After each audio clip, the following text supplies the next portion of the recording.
What if I told you the most jaw-dropping dance sequence in Hollywood history was performed in a single take? And the two men who did it were filmed separately from White Stars so that Southern theaters could cut them out of the movie entirely. Their names are Fayard and Harold Nicholas. And if you don't know them, that's exactly the problem.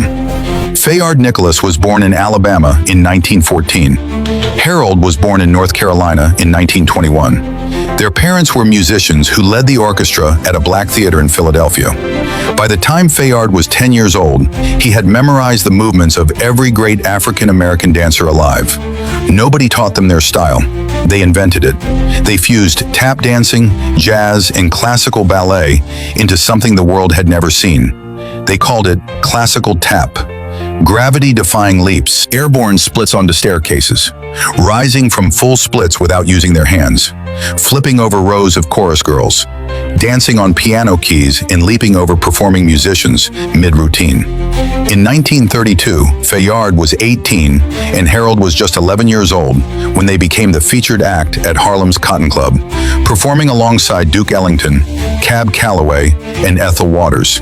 11 years old, Hollywood came calling.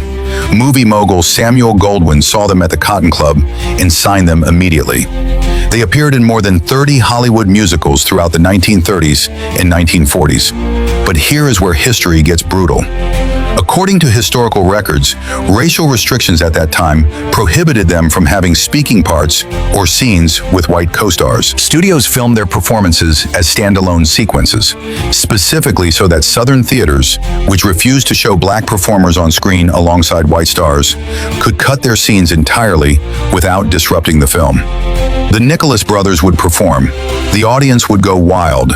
Then the projector would move on to the white stars, as if Fayard and Harold had never existed. Then came 1943, the film Stormy Weather, a routine called Jumpin' Jive with Cab Calloway and his orchestra. According to Wikipedia and confirmed by the Nicholas brothers themselves, the choreographer Nick Castle gave them one instruction: just do it. Don't rehearse it, just do it. What followed was filmed in a single take. They danced across a giant staircase set.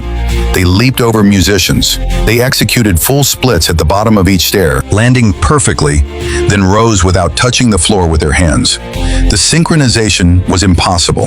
The athleticism was inhuman. Fred Astaire, widely considered the greatest Hollywood dancer of his era, told the brothers directly that Jumpin' Jive was the greatest movie musical number he had ever seen. Ballet legend Mikhail Baryshnikov, one of the greatest classical dancers in world history, called them the most amazing dancers he had ever seen in his life. And Gregory Hines, himself one of the greatest tap dancers of the 20th century, declared that if a movie were ever made about the Nicholas brothers, their dance numbers would have to be computer-generated, because no human being alive today can replicate what they did. No human being alive today. They received the Kennedy Center Honors in 1991 for Lifetime Achievement. They received stars on the Hollywood Walk of Fame in 1994. Fayard won a Tony Award in 1989.